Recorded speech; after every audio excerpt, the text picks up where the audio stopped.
नाज़रीन, मटियारी ज़िलो कुदरती वसीलन से मालामाल हुजण बावजूद ज़िले हेडक्वार्टर वाले शहर में गैस की घट फराहमी सबब घरेलू सार्फिन सख्त परेशान आहिनि, जॾहिं त इज़ाफ़ी बिलन के आज़ार वेतर परेशानी जो सबब बणिजी विया आहिनि। उन हवाले से पेश है धरती टीवी के रिपोर्टर फरहान की ही रिपोर्ट। बिल जो मुस्तकबिल में लगे तो मानू बिजली गैस कटे वापस सागी पुराने जगह दे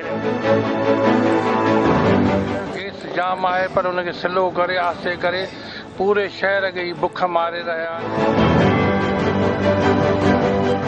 मटियारी ज़िलो कुदरती वसीलन से मालामाल होने बावजूद ज़िले हेडक्वार्टर वाले शहर में गैस की हथरादू लोड शेडिंग जो आज़ार घटिजी न सको। गैस की खोट सबब घरेलू सार्फिन सख्त परेशानियों के मुंह ॾेई रहा आहिनि। शहरी कोयला काठियों ए सिलेंडर बारण ते मजबूर थी विया। हाँ फिक्स चार्ज जो फार्मूलो ठाहियो आहे उहो इहो आहे त अॻे साल नवंबर खां फेबरवरी ताईं जिन बि जेको हलायो आहे तिन जो प्रोटेक्टेड ऐं नॉन प्रोटेक्टेड यूज़र्स ते ही लॻनि था।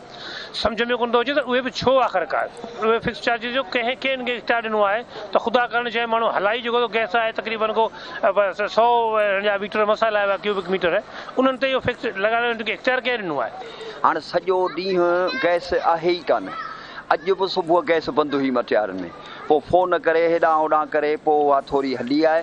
हिकिड़ो त इहो ज़ुल्म, ॿियो ज़ुल्म इहो त हीअ बि लाइट वारो उसूल कयो वियो आहे त जेको चोरी करे उनजो बहिणो कंध में बिल जेके बिल ॾियनि था, बिल पेयर्स जेके आहिनि उहे फिक्स चार्जूं हुयूं अथनि।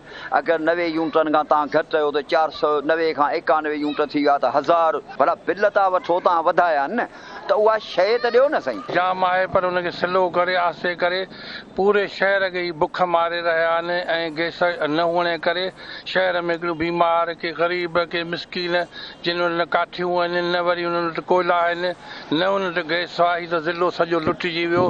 ज़िले जो को धणी साईं कोन्हे को। प्रेशर जो मसलो आहे तो मथां खां असांखे इंस्ट्रक्शन्स मिलियल आहिनि जेको असांजो टाइमिंग असांजा ॾिनल आहिनि।